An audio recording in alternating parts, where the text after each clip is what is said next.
Our interview this afternoon is with Clinton Deakins, D-E-A-K-I-N-S. Clinton was born in Winona, Missouri. And I don't have the date. Give me a birth date. When you were born, Clinton, I'm sorry. 30 April, Okay. 36. 1936. So you're 78? Sorry, sir. Clinton was born in Winona, Missouri, April of 1936. He served in the United States Army and the United States Air Force from 1954 until 1980, which would cover the period just shortly after the Korean War and through Vietnam. His highest rank attained was E7, Master Sergeant. Today is Thursday, August the 14th, 2014, and this recording is taking place at Fort Worth, Texas. My name is Dale Dexheimer. In the room is Milton Gibson, who is our videographer. Neither Milton nor myself are related to Clinton at all. This interview is conducted for the Veterans History Project at the Library of Congress and also for Operation Remember in Burleson, Texas. And with that little introduction, Clinton, you tell us your story, sir. Well, I went in the Army, took my boot camp at Camp Chafee, Arkansas, and Fort Leonard, Missouri. Went overseas to France, transferred to Germany, transferred from there to North Africa, transferred back to Germany, come back to the States, and took a discharge the 31st of May of 57. Stayed out of service till January of 58. Went into the Air Force and served continuous till 1980, September. In that period of time, I went to England, Guam, Thailand, and stateside.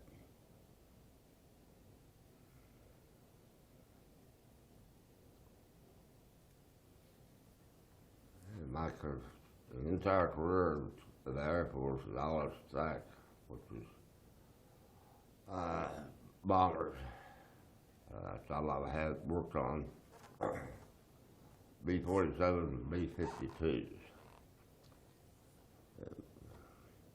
But we stayed away back from any action because of the size of airplanes. Well, B-47 never dropped nothing no how. 52s did, of course, in Vietnam. So we flew 7 days a week, 24 hours a day. From probably 765 to somewhere in 73. I don't remember the month for sure. When we quit bombing, I better not tell that. I don't think that's for print. Anyway, we bombed Vietnam. Anyway, that's about the story. Some was good and some was bad. Well, before we go back and start at the front, some was good, some was bad. What was good? I could answer that. It was that good. Well, my tour in England was the best tour I had. Okay. Why was it the best, Clinton? They spoke English. Oh, okay. The majority of them did. Some of them spoke English, but you couldn't understand them. Anyway, that's it. The other countries, How long were you in England? 5 years, near enough. Spent over 4 years first, and went back 2 or 3 times. I've been back since. Were you single? Yeah. Wasn't want to come back, but I was when I went. So did you marry an English girl? Yes. Okay.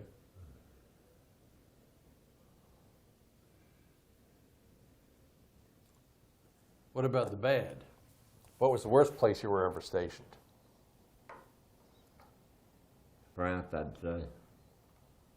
I'm almost afraid to ask why, but why was it the worst? Yeah. People feel the country filthy. I can't like it or not, but I said it is true. When would that have been? Huh? When were you there? 54, 55. Okay. You know what? So I didn't stay there very long. I wasn't supposed to be there. I was supposed to went to Germany, but they transferred. I don't know what happened, but anyway, wound up in France when they discovered they sent us to the wrong place. Well, they sent us, transferred back into Germany. Actually, I forget how many. Not very many guys. When's the first time you went to Germany that you were stationed there? I was, let's see, probably February of 55. Was there still a lot of evidence from the war? Ooh, shit, imagine. We lived bombed out there to start with, where I was at. We just rebuilt, we ended up rebuilding us, and I was in the engineer outfit. There's only one in Europe. Had one in the one outfit of us in the Far East, one in Europe rebuilding.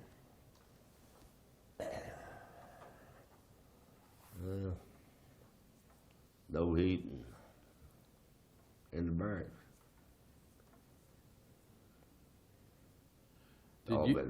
Did you stay in a barracks? It was an old German barracks. It was, okay. 3 stories up and 3 underneath. Wow. They done it. We didn't build it. You know, we had to stay in because I was only there wasn't but 3 buildings left livable left on base. On the base it was at. We had bombed it to death and all. We built And 10 years after the war ended, you were there in 54, and the war was over in 45. So 9 years later, it was still all rubble. Oh yeah. You down underground, come out in the world, just about in the world of base. To the tunnel, of course, it put them off limits. There's a danger. But you can get through there if you wanted to. Come out in the village. That's how they done it, I guess. We done it till the old man found out about it and he put a stop to that shit. Okay. But at the village, it's only 3/4 was down the runway. The highway, German highway runs like so. Anyway, the village right across the highway from the runway. There's part of a runway there, but it wasn't big enough to hold what we wanted to put. America wanted to put on it, so we had to rebuild a runway. What did the United States want to fly in there? B-29? I don't know. Oh, I never did know. okay, It was going jet traffic, I think. okay. But I'm not sure. If we back up, Clinton, we start Winoma, Missouri, which is down in the Ozarks. Yeah. What'd your family do in the Ozarks? My dad was a carpenter. My mother taught school. Uh-huh. Brothers and sisters? Huh? Did you have brothers and sisters? No. No? Okay. You went to Fort Chafee in well, was it Fort Chafee or Camp Chafee? Camp back in them days. Camp. It was camp. Yeah. Okay. In 1954 for your Army, Weekly. Army basic. Mm-hmm. Remember how long that was offhand? 8 weeks.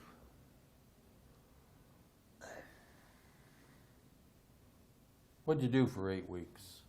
Infantry. I'm sorry, sir? Infantry. Okay. They teach you to march? Yeah. Yeah. Yeah.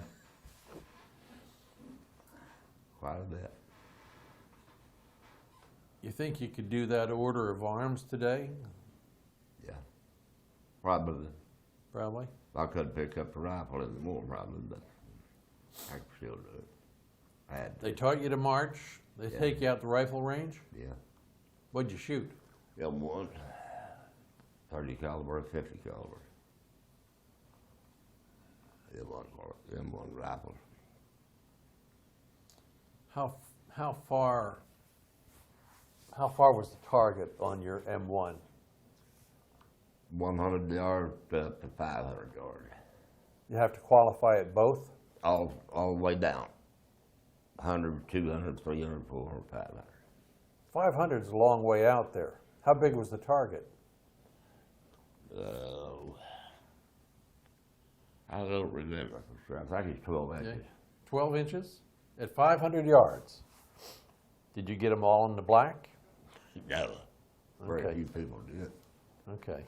Well, the bad part of the weapons was old. Had been used a lot. You know, they were reused. So if you had a good weapon, you had it at 500. You see it on a good clear day, of course. You know, gun would do it. The holder makes a difference. Always is. In addition to M1, you fired 30 caliber and 50 caliber air-cooled. Yeah. What kind of range was that? They just set up I don't remember what the range was. Probably about half the distance for the You didn't really have to qualify per se. You had to be qualified to use a weapon, but not for any certain distance. Okay. Machine guns really make more for fear factor, of course. I don't remember now. Probably we shot them both at 100, maybe 200 yard top end. I don't know for sure. We just shot them, target out there, and we just blew it up. You know. You spent more time with the M1 Oh than yeah. you did. Yeah. Okay. Oh yeah. You also did some time, I think you said Leonard Wood. Yeah. That was kind of close to home for you, I guess, wasn't it? Yeah. Just didn't go. Okay.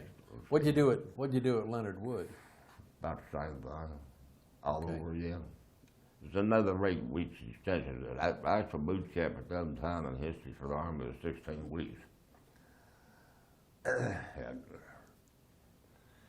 if they took you out of infantry, you went out of Camp Chafee, for instance. And if you went to like Fort Leonard was an engineer base. They tried training on it, building bridges, blowing bridges up, and shit like that. And you were basically, when you were in the Army, you were in an engineering outfit? Yeah. When I left boot camp, I stayed in engineers when I went overseas. So it stayed that way. So after Leonard Wood, you went to France. France. Okay. You did some time France and England. In an engineering outfit, you built stuff, you blew stuff up. Yeah, whatever they did. Spend a lot of time out in the field, or were you pretty much on a base? We always had the base, but we just do field duty per se in tents and shit. Yeah. We had barrack shelters, but wasn't good, that did it. With a tent. Slept in tents and boot camp, that's about it.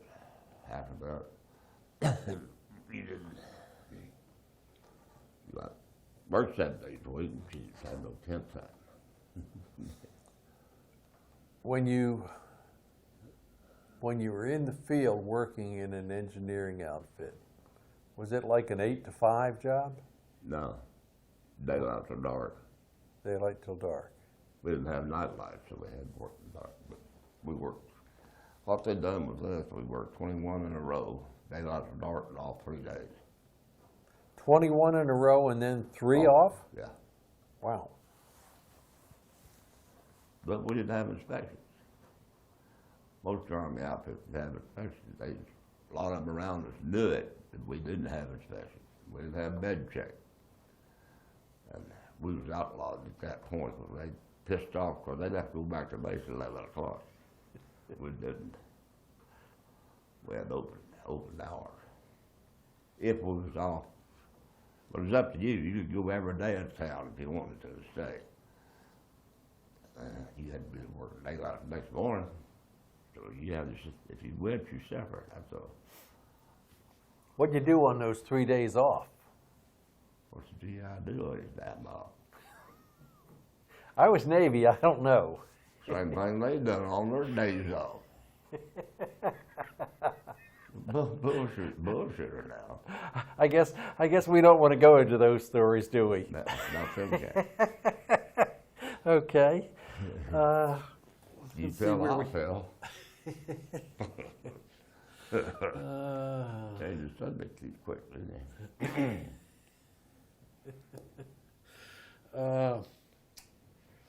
You went in, let's see, 54, did 3 years. You did your standard hitch. You enlisted, I guess. Mhm. Did your standard 3-year hitch, and that was about enough of that stuff. Didn't like it. Well, when I got out, I might not have got out, but the outfit I was in was going to Fort Polk, Louisiana, for a 9-month field duty, because they had been in 5 years or some shit. I don't know how that worked. That outfit didn't go to field either, normally. We lived, it was based in Granite City, Illinois, right in town.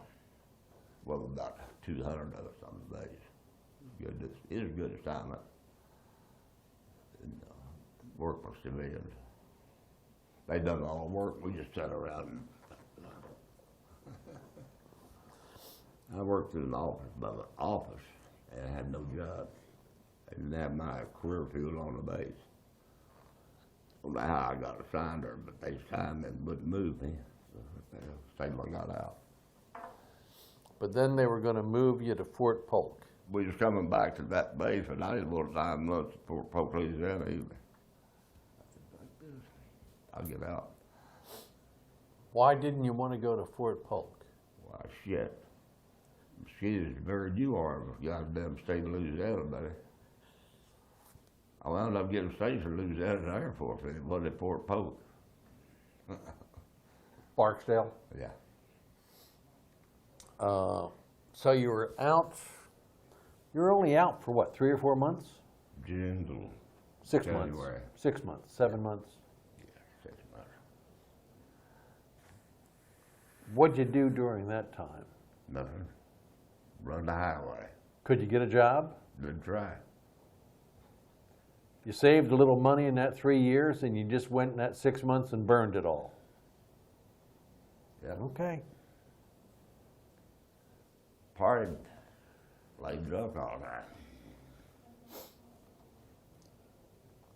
Part of my job, I thought, that time in history.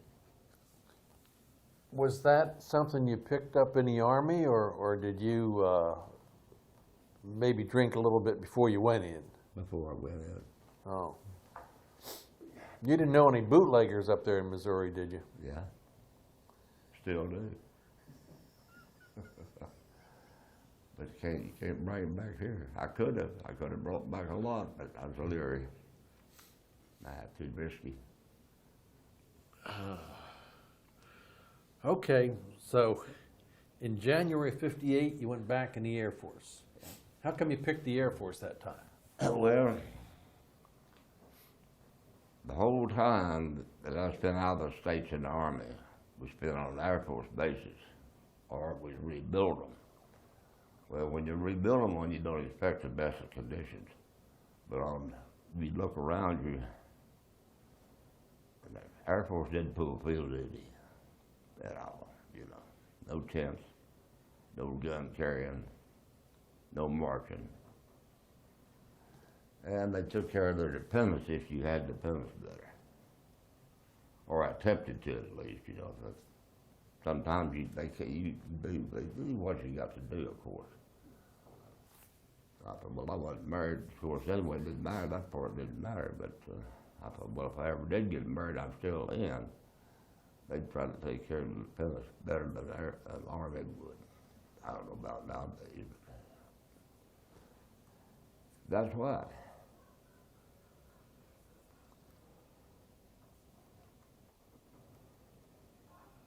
That's, to my way of thinking, some pretty good reasoning, really. Did you ever think about getting a job on the outside, or did you just have a good time for 6 months and decide, no, you like the military? Mm-hmm. You did all those years, I guess you did like the military. Yeah. Regimentation? Well, I would say I liked all of it, but it's a job. Pretty good job. You have a good retirement. When you start looking down the road, you say, well, what will I do when I'm 60 if I live that long and not like shit? Well, When did you start thinking like that, though, Clinton? When did you start looking down the road? probably when I was about 30, long in there somewhere. So that was after you had gone back in the Air Force? Okay. I don't know, when I went in the Air Force, I wasn't tired of seeing the world. And I didn't want to go back to Europe. I didn't want to go where I'd been before, you know. And the Air Force had a lot more places, liberal to go to. And in the Air Force, did you go back to Europe at all in the Air Force? I went to England, that's it. Okay. But then you spent most of your time in the Far East, Guam, Thailand. Yeah. What'd you do for SAC? Were you still an engineer, kind of a? No, I went to aircraft. So you were a mechanic Yeah. working on what kind of airplanes? B-47s and B-52s. So you were on 52s that flew out of Thailand. Yeah. They flew out of Thailand and other ones flew out of Guam. From out of Guam, some out of Okinawa. I didn't go to Okinawa, but Thailand, Guam, and Okinawa had a while. They shut down Okinawa. Well, what happened was when they used them in Okinawa till they opened up Thailand. And when they opened up one base in Thailand, they shut down Okinawa and put them all up there. Or the majority, and the rest of it they held in Guam. There was 155 of them in Guam. 150 up at Anderson. Yeah. Yep. Wow. How long were you based at Anderson? Were you on? Yeah. How long were you there? 6 months at a time. And where'd you rotate to? Birchdale. Well, first time I went was out of South Dakota, Okay. railroad. We went with D models at that point in time, and they was all of them was in Guam at that time. There was only 33 of them there in that time in the work. In that time in history was all I had 52s in the Southeast. And I just kept getting more. So 72 come around, we had 100, we had 150, about 100 I think in Guam. And Thailand opened up and put in 55 there. Were you in Guam when they were flying to Hanoi and what have you? Oh yeah. You lose any of them? Yeah. 11 in one day. Did you know any of those guys? Mm-hmm. Yeah.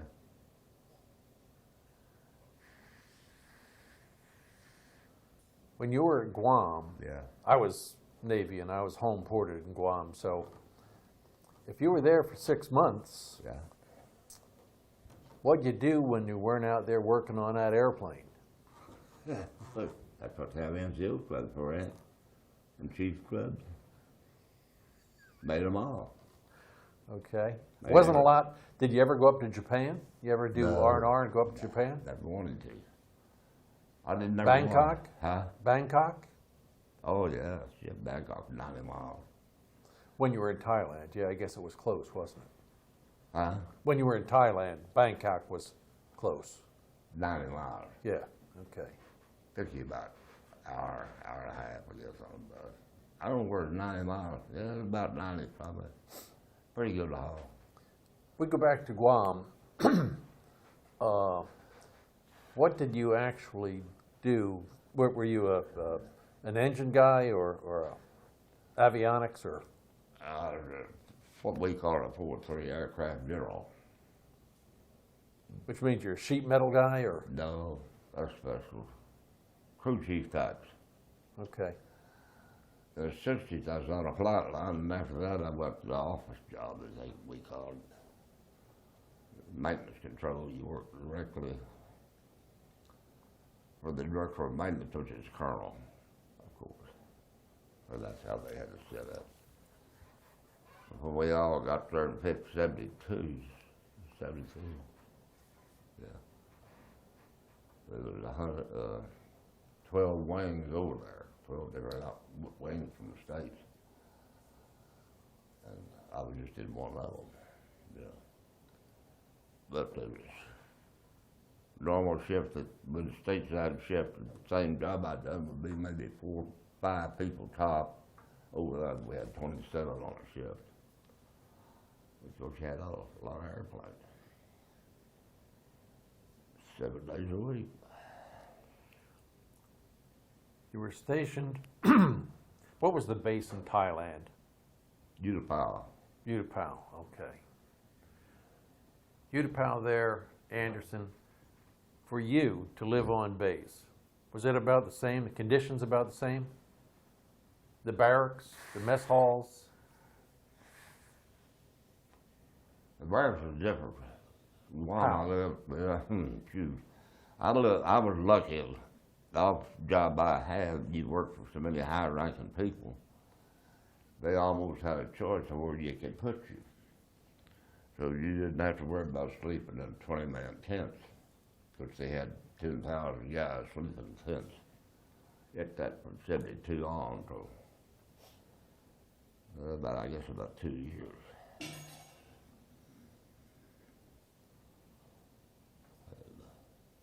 Something dropped off that gallon. Okay. Rolled up somewhere. Tent duty was bad for them guys. I felt sorry for them, really. Goddamn rain, carrying on a lot. Insects, bad, of course, Guam, anything real tropical was bad. A lot of guys got shipped up, or sicknesses of some kind, you know. They just sent them to replacement. When I left Guam the last time, my replacement was a one-trapper. He'd been in the Air Force 6 weeks. I didn't go to work where I was at. He didn't know what an airplane was. Shit. You know what a bomb was, you know what I mean? Of course, that would have been, what year was that? 72. Oh, so the war was, you were still bombing? Yeah. Whole time I was over there. See, they tell us about how when Vietnam was shut down, when we pulled out of Vietnam, well, that's true. We didn't stop bombing. They just pulled the troops, ground troops mainly, the Army and Marines. Air Force at that time didn't have a lot left anyway. They was all fire people. They pulled them out. And when we stopped bombing Vietnam, all of a sudden we started bombing Cambodia the next day. How about that shit? But that's not public, really. I would put that in there. Shouldn't put that in there, really. We never admitted that part of it, I'm afraid. When you were at Tonsanut, you had more than B-52s there, didn't you? Where? Tonsanut, when you were in Thailand? No. That was all 52s at that base? Well, we had 135 refuelers. Oh, okay. And that's it, out there. Well, unless something come in, it was, you know, C5 should have come in. They never stayed, they just brought it in parts. Same airline brought in troops, you know. But you were far enough away that you were never, the bases you were at were never, you didn't get any rocket fire or any of that stuff. And they sort of kept embankments way off if they could. The best chance anybody had of getting one is up there, shooting straight up. That's how they'd get them. The B-52s out of Anderson, you lost 11 in one day. That would have been, what, December of 71, 72, 3, somewhere, one of those. Yeah, December 72, I think it was, 73. This is between my trips over there, so I went back. Well, 73. You have gone back? Well, I went back to Guam. Okay. See, Guam was pulling out, coming back to the States in 52. And so were the people. Well, they never do get them balanced right. The airplanes is gone or they're still there, and the people's gone. One of the two will be gone before the other. So they sent 10 of us back from Thailand to Guam to cover up, to cover some guys who were leaving. You walked in a room and a guy sitting in his duffel bag. You know, I'll see you later. Of course, we knew each other. We say the same shit all the time. So you walk in and take a breather on the airplane and say, sun's in, sun's out, and somebody will give a shit about. They'd be flying probably, you know. I'm not sure how you answer, Clinton, but the mood, if you lost 11 B-52s in one day, what did that do to Anderson? Was there, I don't know, how did the base feel about that?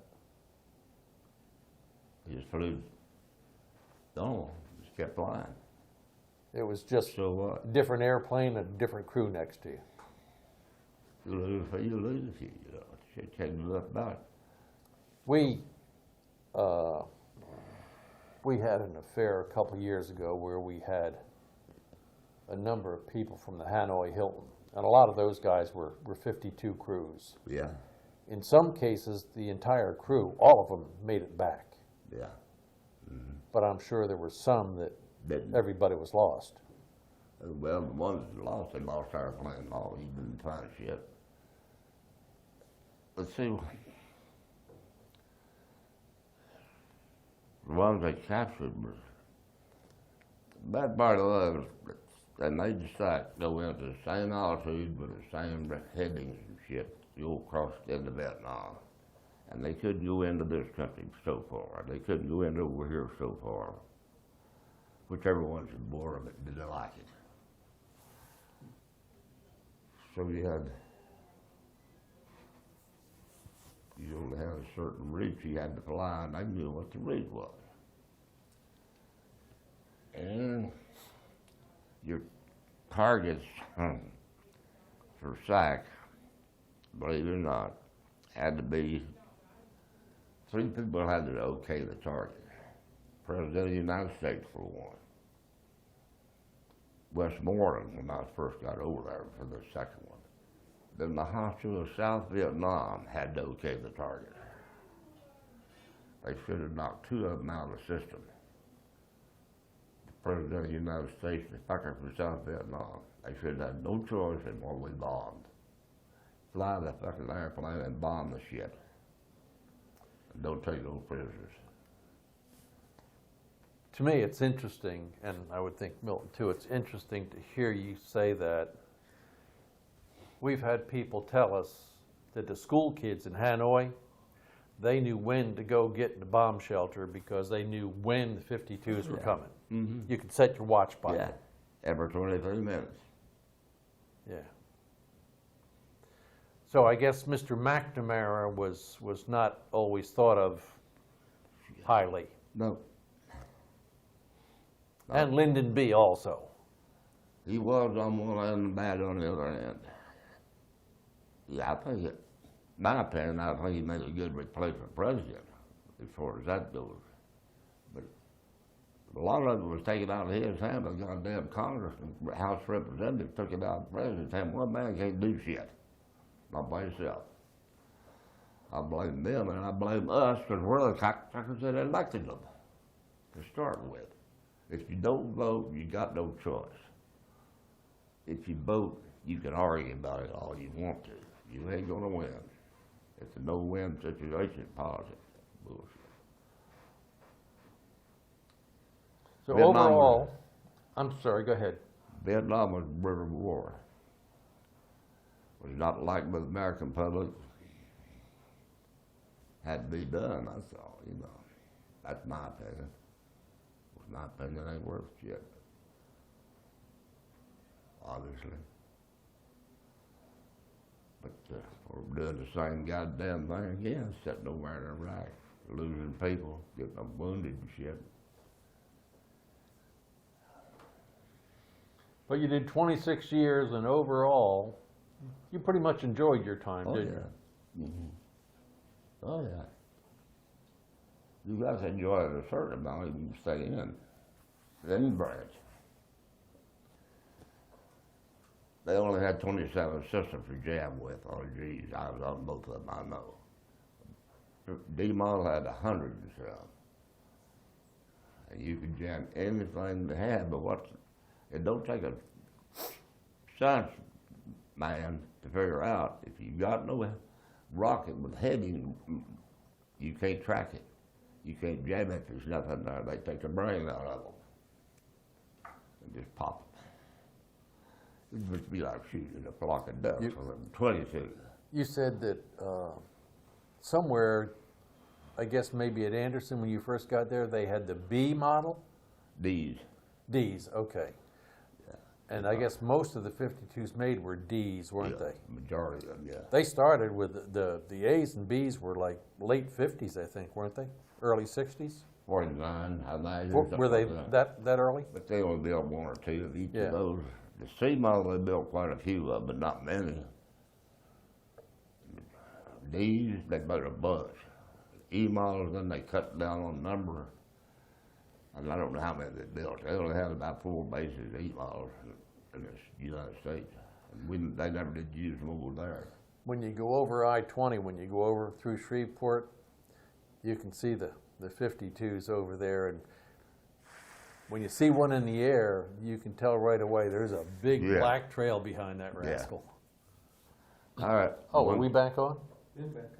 Oh, The one that's got Okay. over there now is H models. Those are the latest ones that they built. Started maybe 59, probably 60s. I never worked on them. some of those airframes have a lot of hours on them, don't they? Yeah. You ever fly in one? Oh, yeah. Yeah. You fly just the check ride, or did you fly on some of those places where maybe you shouldn't have been? Yeah, well, sometimes you should have better go in there anyway. Certainly not over there. I done it for $55 a month. What you got? She's over down there in the Southeast, you went into that, but you go into combat pay, a different pay scale. Yeah. I don't remember how much it was. Well, sir, we appreciate your time this morning. We appreciate the time and you spent protecting us. All right. Interesting story, and you certainly tell a lot of things like it was, Yeah. and some things you don't tell. Yeah. Anyway, Clinton, we appreciate it. Good to meet you, sir.